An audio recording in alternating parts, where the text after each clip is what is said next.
Abramos, irmãos, as nossas Bíblias em Gênesis 49, livro do Gênesis, capítulo 49.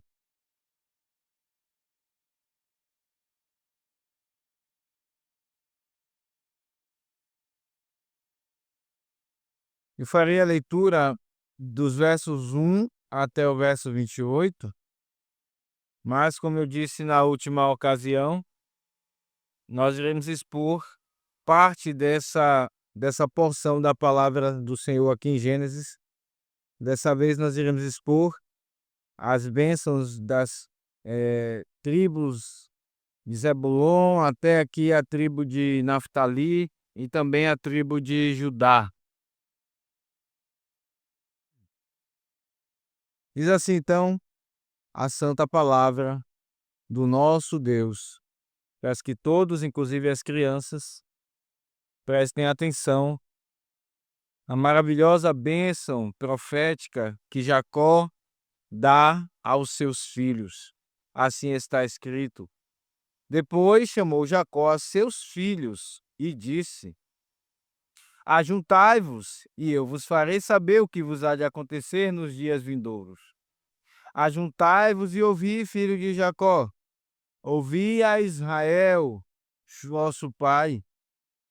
Ruben, tu és o meu primogênito, minha força e as primícias do meu vigor, o mais excelente em altivez e o mais excelente em poder.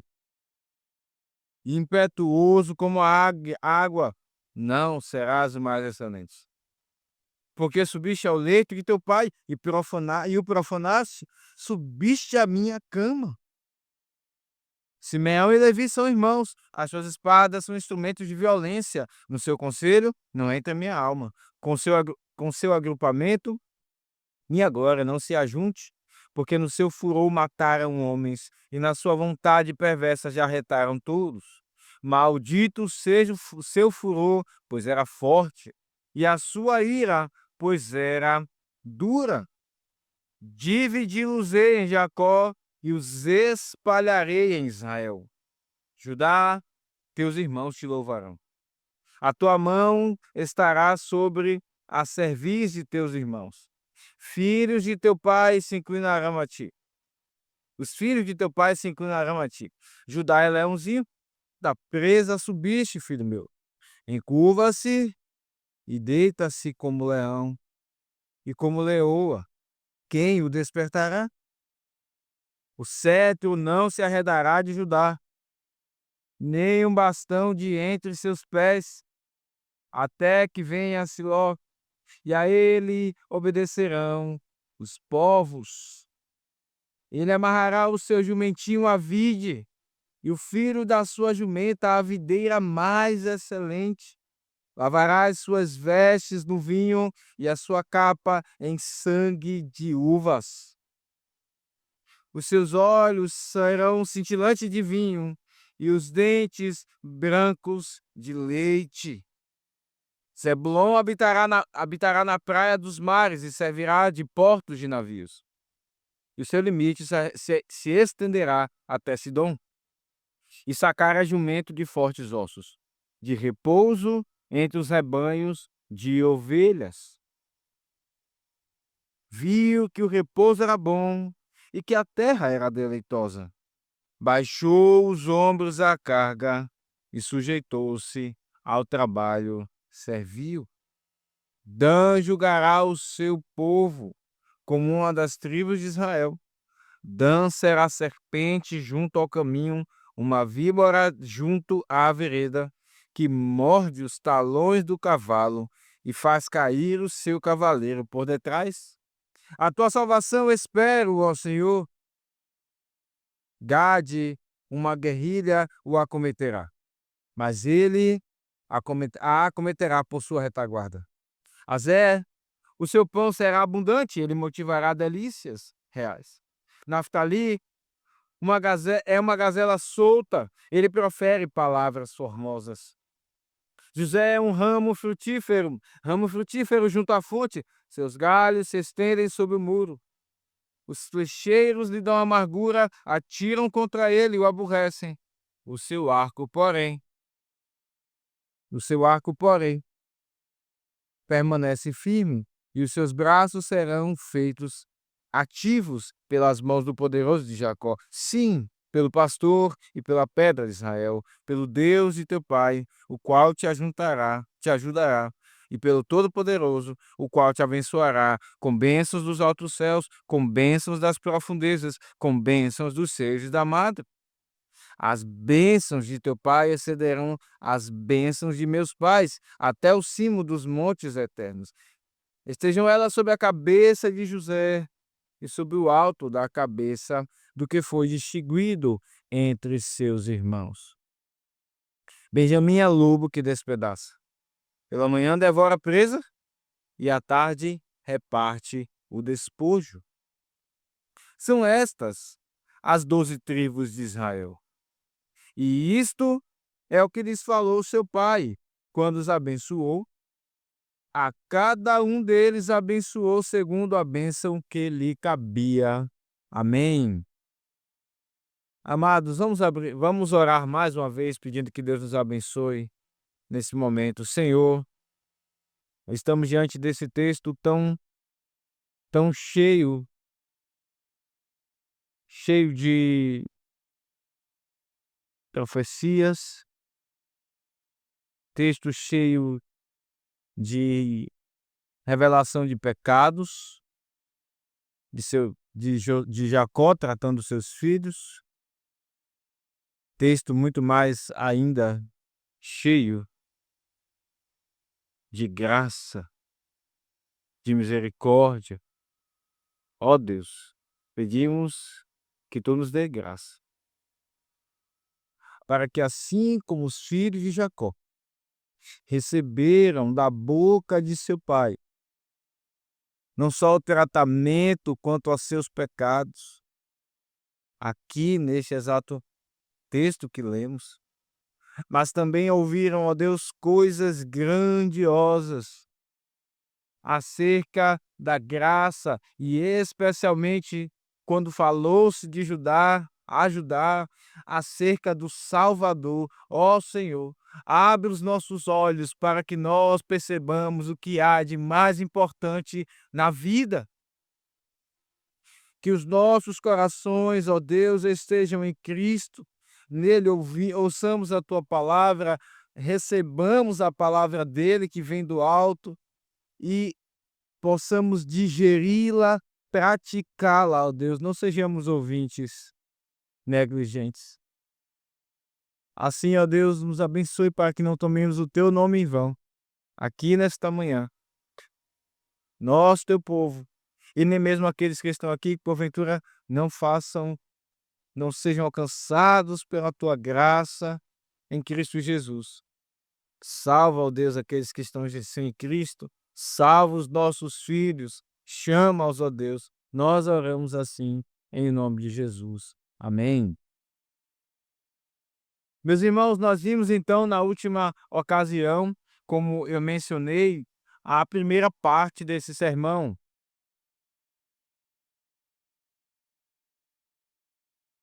Vimos aqui então como os pais, eles por vezes se encontram num dilema de presentear ou abençoar um filho com algo e ser tentado a ter que fazer isso com cada um dos demais filhos. E vimos que Jacó, ele não faz isso, ele conhece cada um de seus filhos e ele abençoa cada um, como diz aqui no verso 28, segundo a bênção que cabia a cada um deles. Vimos também, meus irmãos, aqui como essas palavras que Jacó diz aos seus filhos, elas realmente são palavras proféticas, são bênçãos proféticas, como está aqui dito pelo título da Sociedade Bíblica, as bênçãos proféticas de Jacó. Vimos como Jacó fala acerca de coisas do futuro, coisas que o povo de Israel, a primeira audiência aqui, que recebe essa profecia, que é exatamente o povo que está para entrar na terra de Canaã. Eles estão ali junto com Moisés e é nesse momento que Moisés está escrevendo essas palavras, inspiradas pelo Espírito Santo, relatando há anos, o que há anos aconteceu, a bênção que Jacó deu aos seus filhos. Então, essas palavras diz respeito também ao futuro do povo na terra prometida. Lemos no último sermão textos em Josué, em Juízes, leremos neste momento, neste sermão também outros textos. De fato, então, veja que Jacó fala do futuro. Ele profetiza sobre as tribos, mas não apenas sobre esse tempo em que eles estariam ali na terra de Canaã. Jacó também, de fato, ele profetiza, digamos assim, várias camadas da história, do porvir, do futuro. De fato, são proféticas as suas palavras, porque ele também fala sobre coisas dos dias vindouros. Veja aí mais uma vez, isso está escrito no verso 1. Dos dias vindouros ou dos últimos dias, e falamos na última ocasião que nós vivemos nos últimos dias. Então essas palavras também são para nós. Perceba, Jacó profetiza, fala de coisas do futuro, mas ele também fala de coisas que ainda acontecerão. Da consumação. E nós ainda não experimentamos isso. Veja como de fato é complexa a profecia de Jacó, no sentido de aqui ele profetizar vários tempos da história, do futuro. Vemos aqui que nesse momento da despedida, porque Jacó está enfermo, está perto de partir, com seus 147 anos, nós vemos como todos os filhos ali estão reunidos, é um momento de comunhão, ainda que coisas difíceis são ditas aqui, pecados lembrados do passado, ditos por Jacó, mas momentos de comunhão ali com seus filhos. Nós vemos que todas as tribos são abençoadas, todos os filhos de Jacó estão aqui, mas Diná não está aqui. Ou melhor, Diná não é abençoada, não porque Jacó não a amava, embora ele tenha pecado contra ela, deixando-a que tenha sido abusada, nós já passamos por esse texto, mas pelo fato da verdade bíblica de que uma mulher não representa uma tribo, não existe a tribo de Diná. Existe a tribo de Ruben, existe a tribo de Judá, mas não existe a tribo de Diná, porque biblicamente aqui aprendemos que a mulher ela não pode representar, não deve, pelo menos, um povo. Infelizmente vemos que inclusive em nosso país isso aconteceu, na verdade. Não por um problema, num demérito com a mulher, mas pelo princípio da representatividade. Assim como é no lar, onde o homem é o cabeça e representa, assim como é na igreja, onde homens representam, assim também deve ser na nação. Homens devem representar, por isso Diná não está aqui, ainda que seja certamente uma filha amada de Jacó. Perceba, irmãos, Jacó trata de várias questões relacionadas aos seus filhos. Vimos que o pecado de Rubem, Simeão e Levi é a ira descontrolada deles. Vimos que José aqui é o filho amado e abençoado de Jacó. E vimos que Benjamim é o filho mimado, que não teve seu pecado tratado devidamente. Aquela tribo que mata a mulher do levita, aquela que é partida no número das tribos e dividida. Isso será exposto no futuro, se Deus assim permitir. Agora continuaremos a ver as bênçãos que Jacó continua profetizando. Essas são bênçãos que se revelam completamente na consumação dos dias. Esse é o tema do nosso sermão, a parte 2. Bênçãos que se revelam completamente na consumação dos dias. E o primeiro ponto, nós veremos as bênçãos de Zebulon, Issacar, Dan, Gad, Azer e Naftali. São bênçãos aqui que estão agrupadas. E em segundo lugar, nós veremos a bênção de Judá. Certamente uma bênção distinta, só pela leitura nós já percebemos isso. Volte seus olhos então para o verso de número 1, aliás, verso de número 13. Aqui vemos as bênçãos proferidas proferidas às concubinas, ou melhor, as assistentes das esposas de Jacó, os filhos de Lia e os filhos de Bila, quase todos eles estão aqui nessa lista. Veja aqui o verso 13: Zebulon habitará na praia dos mares e servirá de porto de navios. O seu limite se estenderá até Sidom. Aqui vem um Zebulon. Zebulon, meus irmãos, recebe uma bênção, uma bênção num pedaço de terra litorânea. Eu sou de uma cidade litorânea, né? E é maravilhoso, né, morar no local do litoral. A temperatura ela diminui, ainda que seja um local quente, né? Salvador é um local quente, não é frio, não é amena a temperatura, mas por causa do litoral, por causa dos ventos ali na costa, então a temperatura cai no final da tarde. Há ali um clima agradável. E é exatamente no local assim que Zebulon recebe a promessa de morar. Certamente um dos melhores pontos, um dos melhores locais do ponto de vista temporal. Uma das melhores bênçãos do ponto de vista temporal. É uma bênção que vem da parte de Deus, porque foi Ele quem fez o mar, é Ele quem faz com que ali na costa haja esses ventos, é Ele quem faz tudo isso. Porém, meus irmãos, a maior bênção que essa tribo recebeu foi quando o Messias pisou ali onde eles viviam. Abra sua Bíblia em Mateus 4, verso 15 e 17. 15 a 17. Evangelho de Mateus 4, versos 15 a 17.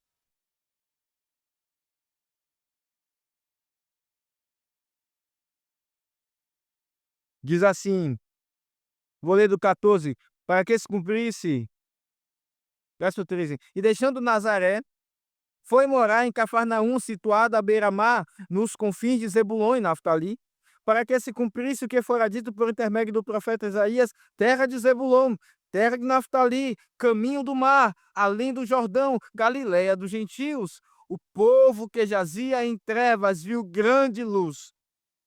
E aos que viviam na região e sombra da morte, resplandeceu-lhes a luz. Daí em diante, passou Jesus a pregar e a dizer: arrependei-vos, porque está próximo o reino dos céus. O local do litoral e da costa é um local onde, inclusive, é reconhecido pela presença do sol, não é verdade? As pessoas vão ali, se bronzeiam, aquecem-se, e não é tão quente como em outros locais onde não é litorâneo. Mas, meus irmãos, esse texto nos mostra que a luz mais gloriosa que um homem pode experimentar na vida, ainda aqui, não é a luz do sol, mas a luz do Evangelho pregado pelo Senhor Jesus Cristo. E é exatamente isso que está escrito, profetizado por Isaías, onde se resplandeceu-lhes a luz. Mesmo no litoral, as pessoas podem morar em trevas. A maior bênção, então, que Zebulon recebe não é morar, habitar no litoral, numa terra litorânea. A maior bênção, inclusive, que muitos desejam e muitos decidem sair de suas cidades para morar em locais assim. A maior bênção não é morar em locais litorâneos. Certamente isso é uma bênção. Mas eu lhe pergunto, se você escolhesse entre ter a presença do Messias numa igreja fiel, morando numa cidade que não tenha tantas belezas naturais, ou no litoral, que te agradem. Se você escolhesse entre isso e entre não ter a presença do Messias fora da igreja ou numa igreja muito pobre espiritualmente, no litoral, o que você escolheria? Muitos se mudam por causa de uma vida melhor, mas eles não calculam bem que nesse local eles não terão a abundante presença do Messias. O que é mais importante para você? Qual é a maior bênção para você?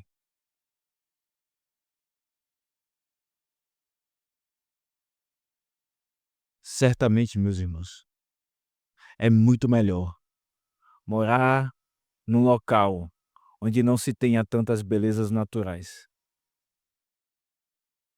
mas ter uma igreja fiel, ter a palavra do Senhor, ter um culto simples e agradável a Deus.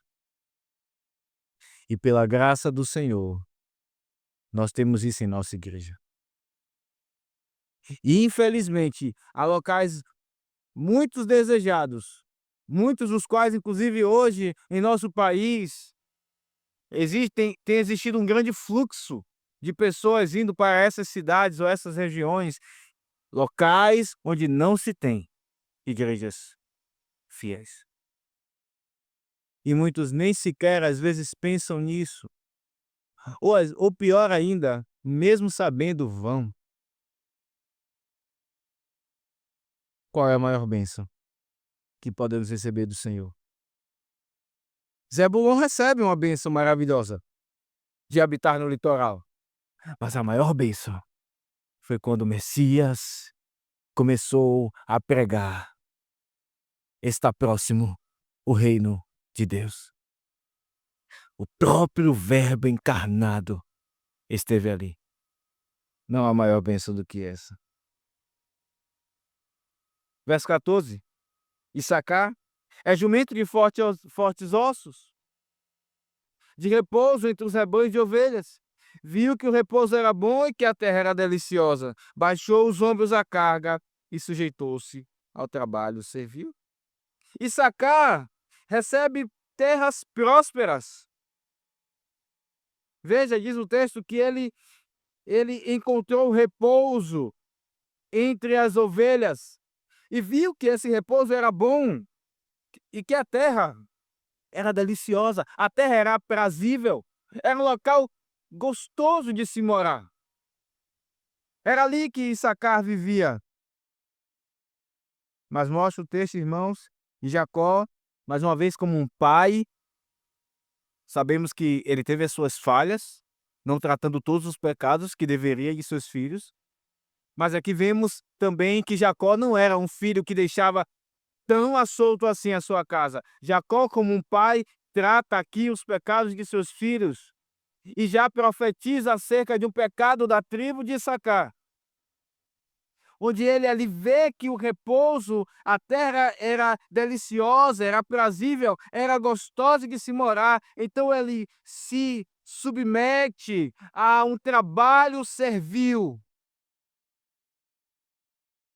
Ele negocia coisas que não deveria e se sujeita a condições de vida que ele não deveria para experimentar esses prazeres. É isso que Jacó está profetizando. Dan é a próxima tribo, verso 16.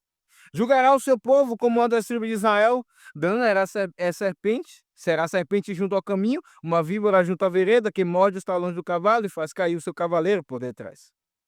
Dan é a próxima tribo. E nós vemos que, buscando terras, Dan caiu em idolatria. Abra sua Bíblia lá em Juízes 18. Juízes, quando o povo já então tinha chegado na terra. Juízes 18, verso 1.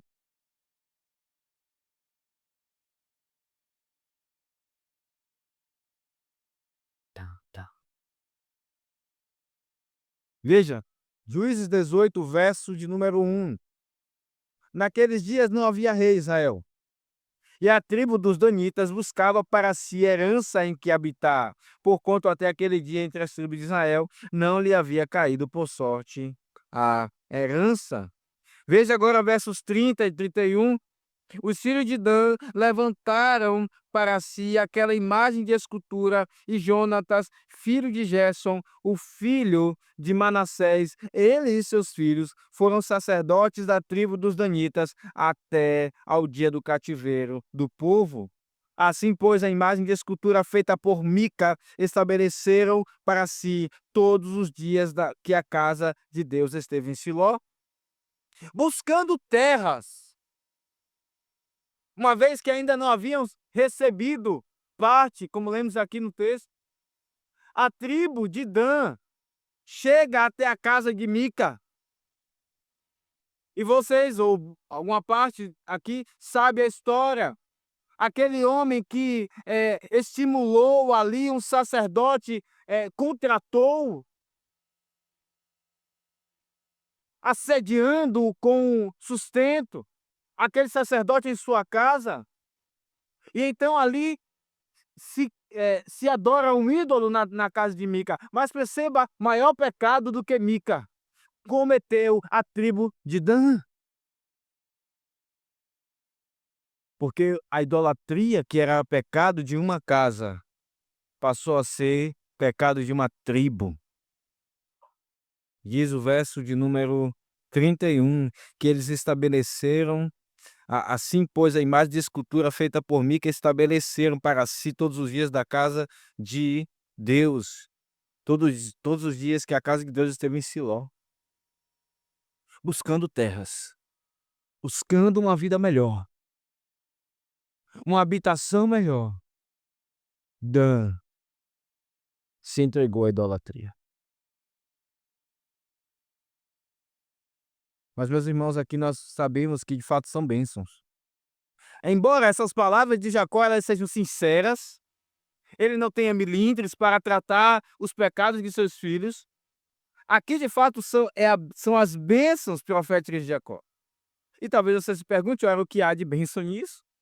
Sim, a bênção, porque através de um donita, quando o povo estava entregue aos filisteus, foi um donita, com seus olhos vazados e cegos, que se abraçou a duas colunas de uma casa de festa dos filisteus e as quebrou e ali matou os inimigos do povo de Deus. O nome dele é Sansão. Sansão era da tribo de Dan.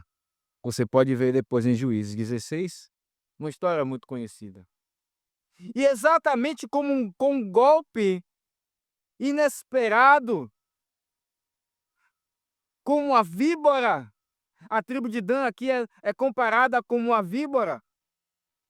Exatamente como uma víbora dá um golpe inesperado. Ninguém esperava que um homem cego, que já havia perdido as suas forças, pudesse fazer aquilo, e é exatamente assim que Sansão faz. Deus o usa para julgar os filisteus, julgar o seu povo e matar os filisteus. Que bênção profetizada pelos lábios de Jacó tantos anos antes.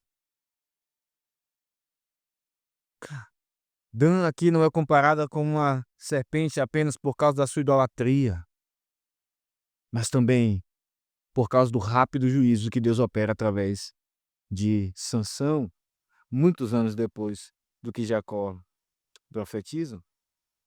E no meio de tudo isso, meus irmãos, nós vemos um clamor de Jacó. Em meio a tantas profecias que mostram pecados do povo, não parece ser, à primeira vista, o povo da aliança, o povo escolhido. Violência, idolatria. Em meio a tudo isso, nós vemos um clamor, uma oração de Jacó, ali contemplando o futuro do povo de Israel. Nós sabemos como os pais desejam que os seus filhos vivam em uma santidade ainda maior do que eles conseguem viver, pela graça de Deus. e ao contemplar os pecados que os seus filhos viveriam no futuro, Jacó clama ao Senhor em oração e ele diz, esse versículo ele está bem no meio das bênçãos. Se pudéssemos fazer um gráfico das bênçãos desse texto, de 1 a 28, esse versículo está bem no meio. Aqui Jacó clama, a tua salvação espero, ó Senhor. Deus salvou o povo através de Sansão. Mas ao ver toda essa situação, nós aqui aprendemos pelos lábios de Jacó, pelo clamor de Jacó, que a salvação veio muito mais do que por Sansão, ela veio através daquele que tem salvação em seu próprio nome. Yeshua, a salvação está em seu nome, Jesus, ele é a salvação do povo. E é nele que Jacó já espera. Ele é o descendente em quem Jacó espera. Ele é o centro dessa bênção. Ele é o centro do testemunho da vida de Jacó. Cristo é o centro das Escrituras. A esperança de Jacó não está no litoral onde Zebulon irá morar. Não está em outras bênçãos temporais que ele aqui menciona na vida de seus filhos. A esperança de Jacó está em Cristo para os seus filhos. Que bênção, meus irmãos, e que ensino maravilhoso nós vemos aqui. Gade é a próxima tribo. Gade, uma guerrilha ele a acometerá por sua retaguarda. Gade é um povo valente, um povo aguerrido, um povo bélico. Isso fica também registrado na história. Um povo bélico que venceu muitos inimigos do povo de Deus, os amonitas, os filisteus e muitos outros. Mas nem tudo, meus irmãos, na vida se trata de segurança, não é verdade? Nem tudo na vida se resume a estar seguro, a se sentir seguro e protegido de inimigos, de bandidos, de ladrões. Nem tudo na vida se resume a isso. Gade era uma tribo certamente forte. Gade usa então a sua força para viver. Mas também usa a sua força para proteger os seus irmãos. Na conquista da terra, você deve lembrar que uma parte das tribos ficou antes do Jordão. A tribo de Ruben, a tribo dos Gaditas e a metade da tribo de Manassés. E é exatamente isso que eles fazem. Eles saem de lá, porque isso foi acordado com Moisés. Eles passam o Jordão junto com o resto das tribos e vencem os inimigos. Gade é uma tribo que usa sua força não apenas para a sua proteção, mas usa também a sua força para proteger os seus irmãos. Gade é também uma tribo abençoada, não apenas com proteção, meus irmãos, uma bênção que precisamos, mas é uma tribo abençoada em pensar na proteção dos seus irmãos. Azé é a próxima tribo. Azé, o seu pão será abundante e ele motivará delícias. Azé era um povo regado de manjares, isso está lá em Deuteronômio 33, verso 24, que inclusive é prometido a eles o azeite. Nós sabemos como o azeite, inclusive nos nossos dias, é uma bênção, algo que nem todos podem ter. Azé recebe essa bênção do azeite, isso está em Deuteronômio 33, verso 24, porque eles viviam próximos do Monte Carmelo, e sem dúvida isso era uma bênção valiosa, meus irmãos. Mas nem tudo que temos na vida se resume ao que comemos. Nem tudo que temos de bênçãos de Deus se resume a coisas boas que podemos comer. Certamente isso nos aponta para o pão da vida, aquele que alimenta as nossas almas. Quando experimentamos dele, nós nos sentimos alimentados fartos e temos prazer. É delicioso ouvir a palavra de Cristo e se alimentar dela. Gade recebe essas bênçãos. Naftali é a última tribo do nosso primeiro ponto. Uma gazela solta, verso 21, ele profere palavras formosas. É uma bênção muito semelhante à de Zebulon. Inclusive, em outros locais, em Deuteronômio, em Josué, em Juízes, no Cântico de Débora, inclusive, essas duas tribos aparecem juntas, Zebulon e Naftali. Eles moram em terras semelhantes, eles vivem bênçãos semelhantes. Então aqui cumprimos o nosso primeiro ponto, onde vemos os filhos, a maioria dos filhos de Bia e de Zilpa, que Jacó teve com elas. As bênçãos dadas a essas tribos, e passamos ao nosso segundo e último ponto, a bênção de Judá. Verso de número 8 até o verso de número 11. Judá, teus irmãos te louvarão. A tua mão estará sobre a cerviz de teus inimigos. Os filhos de teu pai se inclinarão a ti. Meus irmãos, que bênção!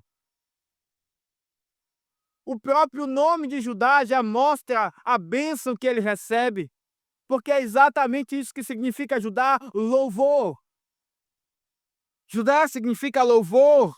Quando vocês escolherem os nomes de seus filhos, atentem para o significado do nome deles, para que eles, de fato, tenham nomes que glorifiquem ao Senhor Deus.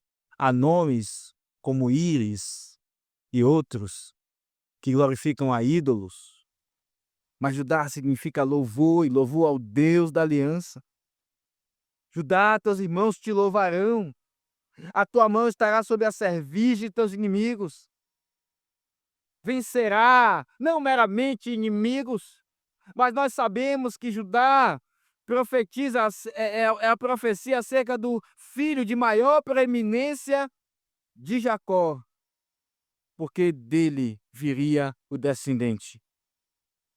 Meus irmãos, nós estamos acabando a exposição no livro de Gênesis. E vimos no início dele que Deus promete que viria um homem, um descendente, filho da mulher, que esmagaria a cabeça da serpente. E queria então vencer a maldição que Adão e Eva estavam ali acabando de receber por causa do pecado. Judá então é o filho mais proeminente de Jacó, por conta dessa sua força, que na verdade aponta para a força do Messias, a força do Senhor Jesus Cristo que havia de vir. Como essas palavras de Jacó são proféticas e dizem coisas acerca de anos e anos e anos que viriam. Não é José diante de quem se inclinarão os irmãos? Veja, olha para o verso 8, os filhos de teu pai se inclinarão a ti. Vocês lembram do sonho de José, não lembram? Seus irmãos se ajoelham diante dele. Isso de fato acontece, porque foi Deus quem deu esse sonho a José. Isso se concretiza. Mas nas bênçãos, acerca de quem isso é dito? A José? É dito acerca de Judá. Todos, naquele grande dia, todo joelho se dobrará e toda língua confessará que só Ele é o Senhor.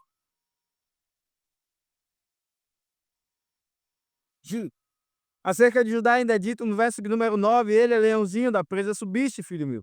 Encurva-se, deita-se como leão e como leoa. Quem o despertará? Nós sabemos, as crianças sabem.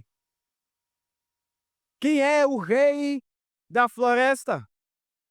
Quem é o rei entre os animais? É o leão. Ninguém se iguala a ele. A sua força, uma patada só de um leão, e ele consegue derrubar os seus predadores, a sua presa. O leão é forte, e é exatamente essa figura que Jacó usa para comparar Judá. É uma metáfora. Judá é leãozinho, da presa subiste. encurva-se. E era exatamente assim também que o leão fazia, cavando uma cova, ainda faz isso, cava um buraco atrás de uma uma planta e aguarda ali pacientemente a sua presa. E quando ela menos espera, ele a pega. Da mesma maneira, o leão se deita para dormir. E vem a pergunta no verso 9: quem o despertará? Quem acordará um leão? Quem irá incomodar? Quem terá a, a audácia de incomodar um leão? É assim acerca de Cristo profetizado. Versos 9 e 11 nos falam muito mais acerca de Judá e acerca do Messias. Verso 10: o cetro não se arredará de Judá, nem um bastão diante de seus pés, até que venha Siló, e a ele obedecerão os povos. Ele amarrará o seu jumentinho à vide, o filho da sua jumenta, a videira mais excelente, lavará as suas vestes do vinho, a sua capa em sangue de uvas. Aqui nós vemos como muito mais aparece a pessoa do Senhor Jesus Cristo nessas palavras. Meus irmãos, como é mostrado aqui o poder real da tribo de Judá, apontando para o Senhor Jesus Cristo. Nós não sabemos direito o que Jacó quis dizer com essa palavra Siló. Ela aparece apenas aqui, eh, dessa forma, na Escritura. Mas nós sabemos, meus irmãos, que a sua raiz, ela está relacionada a Shalom. E nós sabemos o que significa Shalom. Significa paz.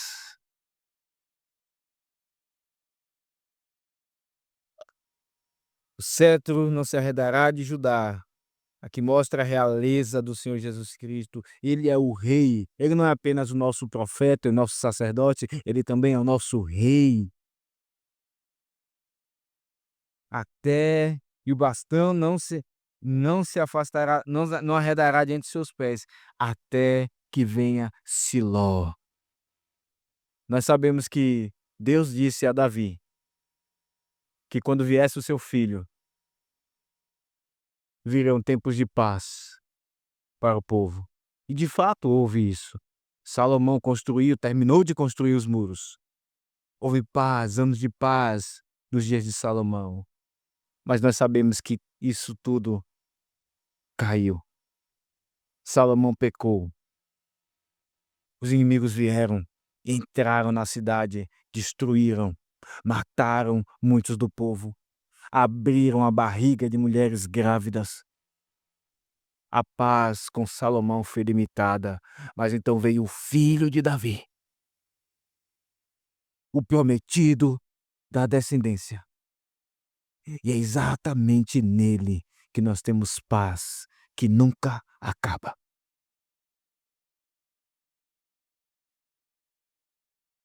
É acerca de Cristo que Jacó profetiza. Quando ele olha para Judá, os seus olhos estão olhando para o futuro. Ele ainda não consegue contemplar aquilo que nós já sabemos.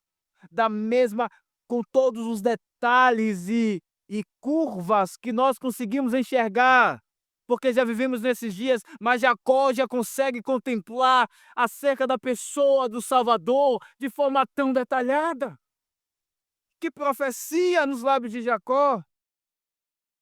Ele é o grande rei, o filho de Davi, o rei dos reis, e nele está a paz, somente nele está a paz. É exatamente na cruz que ele nos dá paz. Paz contra os nossos pecados. E justificados, pois, mediante a fé, temos paz com Deus por meio dele. É somente nele que a culpa é destruída. O peso da culpa sai de nossos corações e temos paz. É somente em Cristo que podemos estar na gloriosa e terrível presença de Deus em paz e sem temer nada. Ah, meus irmãos, que bênção profetizada por Jacó, tão detalhada. E o verso 11 ainda detalha muito mais. Ele amarrará o seu jumentinho, e nós sabemos que isso aconteceu. Arvite, esperavam que ele entrasse, como os reis faziam naqueles dias, entrando em cavalos, com uma pompa, mas ele escolhe exatamente o jumento que Jacó profetizou, e ele entra e grita um hosana ao rei. Este rei, que diferente daquilo que esperavam, venceu a guerra morrendo. E é exatamente isso que está sendo profetizado. Quando ele lavará as suas vestes no vinho e a sua capa no sangue das uvas. Foi com a sua morte que ele venceu tudo isso. Ah, meus irmãos, que bênção profetizada pelos, por Jacó. Finalizando o verso 12, ele diz: os seus olhos serão cintilantes de vinho, mostrando ainda a sua morte, mas ao mesmo tempo isso mostra que a sua morte não era por causa dos seus pecados, diz o verso 12, e os dentes brancos de leite mostra a sua santidade. Ele não morreu por causa de pecado, como eu e você deveremos morrer. Ele morreu por causa dos nossos pecados. Ele se fez pecado, mas nunca pecou. Os seus dentes são brancos de leite. Ele é o leão da tribo de Judá, que venceu como um cordeiro morto, mas ele retornará, e ele rugirá, e ele virá, não mais como um cordeiro, mas ele virá com toda a sua força de leão. E ao seu bramido, os homens que não quiseram se prostrar a ele clamarão: caiam as rochas sobre nós e nos livre da ira de Deus e daquele que se assenta ao seu lado, o cordeiro que vem como leão e com a espada aguda saindo de sua boca. Meus irmãos, que palavras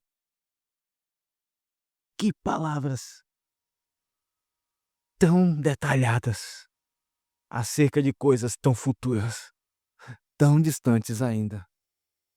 Coisas que já se cumpriram e coisas que ainda irão se cumprir. De fato, são proféticas as bênçãos de Jacó.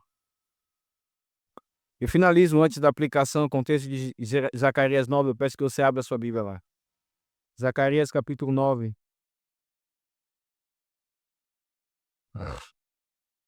Que texto maravilhoso, irmãos, como a Escritura deve arrebatar os suspiros do nosso coração, como nós devemos ser renovados à presença de Deus à medida que a sua palavra é ensinada a nós, como percebemos que Cristo está aqui conosco falando a nossos corações, como isso renova as nossas almas.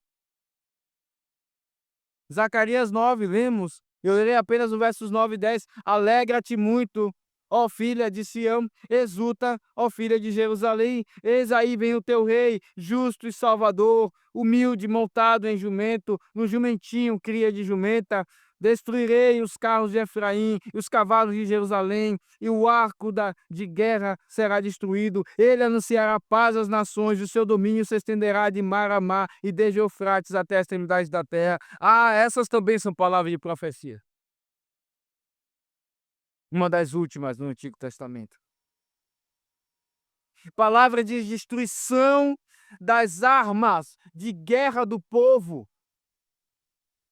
Os carros de Efraim, cavalos de Jerusalém, arco de guerra. Deus destrói os nossos instrumentos de violência. E ele instaura paz entre o seu povo. Não para que nós sejamos pacifistas, mas para que usemos a nossa força para a glória de Deus e não para nos destruirmos.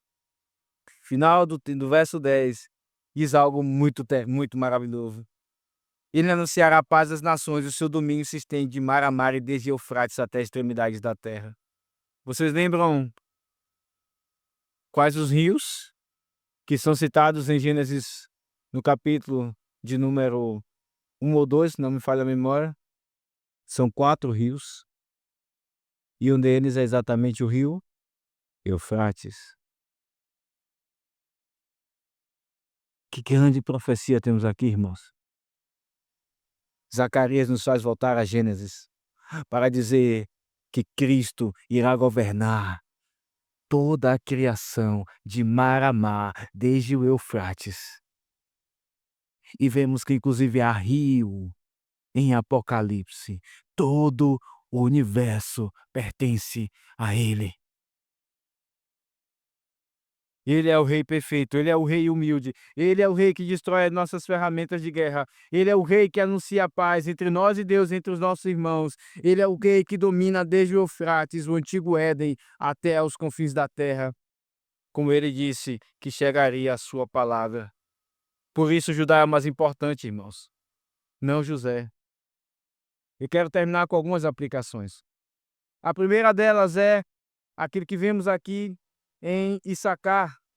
Issacar é alguém que encontra uma bênção da parte de Deus de repouso, de alegria, de prosperidade, de conforto. E como é bom ter essas coisas da parte de Deus, não é verdade? Como é bom ter conforto, isso vem de Deus. Como é bom ter o alimento, como vimos aqui sendo profetizado a um outro filho de Jacó. Como é bom ter essas coisas. Elas vêm de Deus, mas o problema de Issacar é que ele então se entrega a situações de trabalho servil para ter essas coisas. Meus irmãos, muitas vezes, nós, preste bem atenção nisso, muitas vezes nós nos submetemos a situações que não deveríamos para ter conforto em nossa vida, para ter mais dinheiro, para ter uma casa melhor, para ter um carro, para ter roupas, para ter todas as outras coisas que são em si mesmo boas. Vem de Deus, são bênçãos, como proferidas a Issacar. O problema é quando negociamos a nossa vida espiritual. Nós não conseguimos ler a Bíblia, ter os nossos momentos com Deus para ter essas coisas. Nós negociamos a paz em nosso casamento, brigas e brigas e brigas para podermos ter conforto. Nós negociamos a paz das nossas famílias, nós negociamos a paz na igreja. Esse é um pecado de Issacar, e esse pode ser o meu e o seu pecado. E certamente um ou outro dia da nossa vida nós caímos nele. E se esse é o seu pecado hoje aqui, Deus está te chamando ao arrependimento. Deixe essas coisas, as bênçãos vêm até nós e nós não devemos então fazer sacrifícios tamanhos para tê-las. Deus derrama, seja fiel a Deus no seu trabalho. Seja o melhor, como ontem inclusive aprendemos de forma maravilhosa no Encontro de Homens. Seja o melhor que você puder. Trabalhe não pelo dinheiro, trabalhe para glorificar a Deus. Seja o melhor, economize, isso não é pecado, pelo contrário. Poupe, faça isso para Deus e as bênçãos virão sobre nós. Mas não negocie a sua paz, a sua vida espiritual, a sua família e a comunhão na igreja, o culto, para ter essas coisas. Isso destrói as nossas vidas. Essa é a primeira aplicação que vemos nesse texto.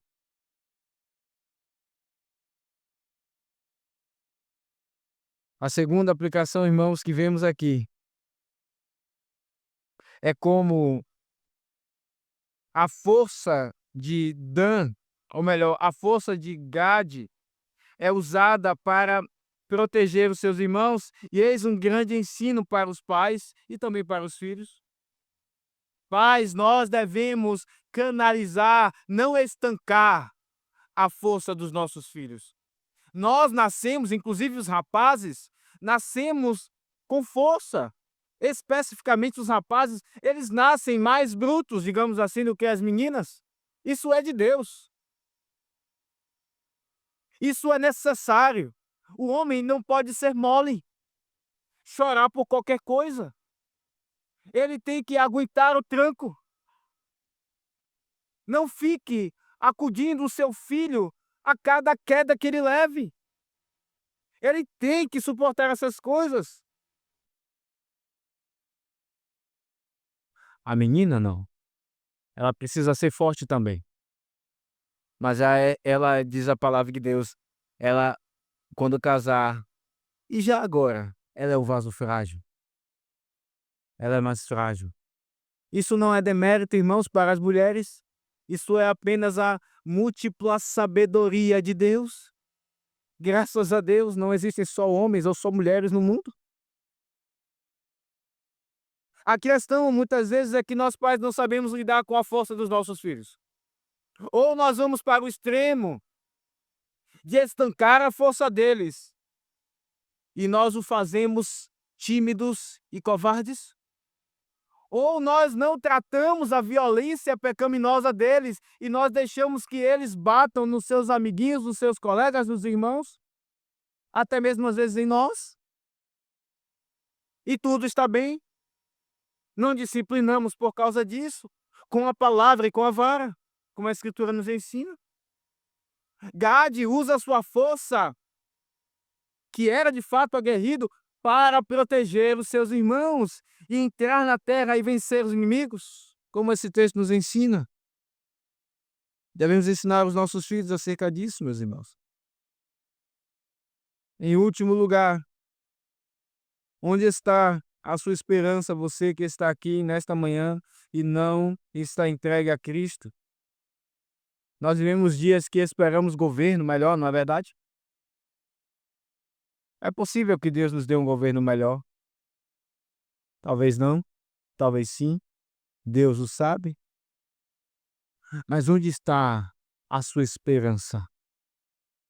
Num presidente melhor, mais honesto? É só isso? Num governador honesto? Num prefeito honesto? Num STF honesto? É só isso? E então, quando isso acontecer, se isso acontecer, a sua vida está realizada? Este é o céu para você? Ah, meu querido ou minha querida, se essa é a sua esperança, ela é pobre, ela é pequena, ela é meramente humana, ela não é divina e sobrenatural. A esperança que esse texto chama a você a ter é a esperança no rei, sim. É a esperança num governante, sim. Mas esse governante se chama Jesus Cristo. Ele é o rei dos reis e senhor dos senhores. Ele tem em sua mão o bastão, ele tem o cetro. Ele é leão da tribo de Judá. Ele nos protege, ele protege o seu povo, mesmo debaixo de um governo ímpio, como vivemos. Ele tem tamanho poder para proteger a alma do seu povo, para impedi-los de tomarem caminhos pecaminosos. Ele é o leão da tribo de Judá. Onde está a sua esperança? Que Deus nos abençoe, meus irmãos. Não só daqueles que estão aqui e não fazem parte da igreja, mas de todos os demais. Que Deus nos abençoe descansando na força do rugido do leão da tribo de Judá, que ainda virá. Que ainda virá. Que nós descansemos na sua força, na sua esperança, na sua vitória que ele já executou na cruz por nós. Que nosso coração esteja nele todos os dias das nossas vidas. Em nome de Jesus. Amém. Vamos ficar de pé.